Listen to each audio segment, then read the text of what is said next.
Um, so for my presentation, I'm going to be talking about gender roles that I saw in civilization throughout history.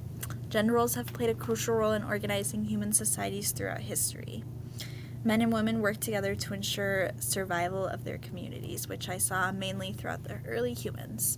The division of labor was based more on physical ability and survival needs rather than on strict societal rules. While some differences in roles existed, there wasn't a rigid hierarchy system like that we see later in history.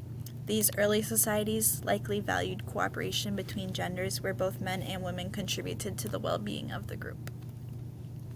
Next was the agricultural civilizations.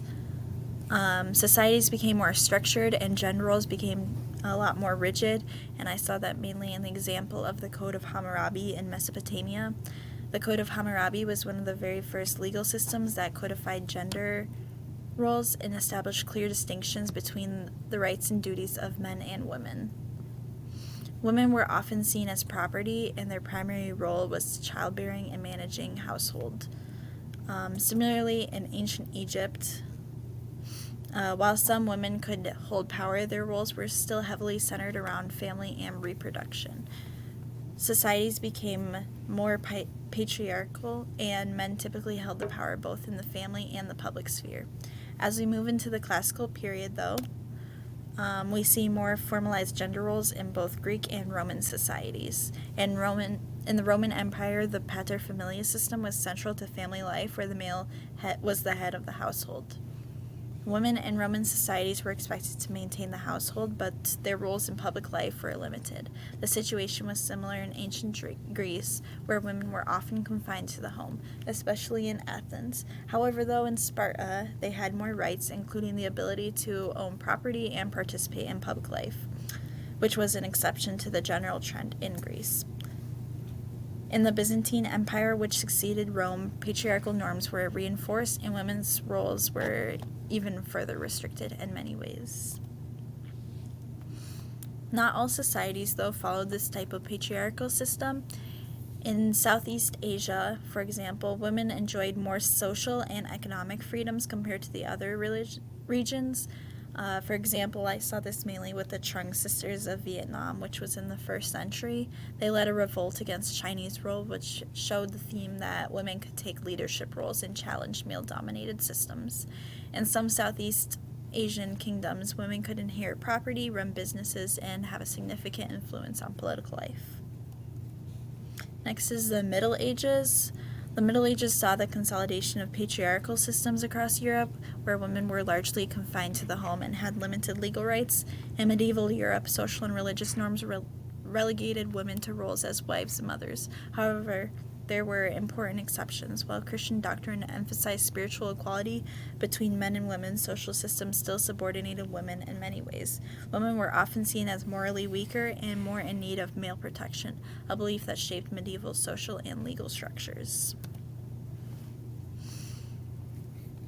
Gender roles during this period also affected economic systems. In many agricultural societies, men were the primary income maker and working the land and engaged in trade. Women, on the other hand, were expected to manage households, care for children, and sometimes work alongside men in agricultural tasks. However, women's work was often undervalued and invisible in the formal economic structure, as their contributions were seen as a part of the family rather than formal employment. The division created strict social hierarchies, especially in the rural area where women had less access to education and political power. Next, I'm going to talk about the Christian viewpoint on the gender roles. So Genesis 1:27 says, "So God created mankind in his own image. In the image of God he created them. Male and female he created them." From a Christian's perspective, we'll consider how the Bible speaks to the equality of men and women, especially in passages like this.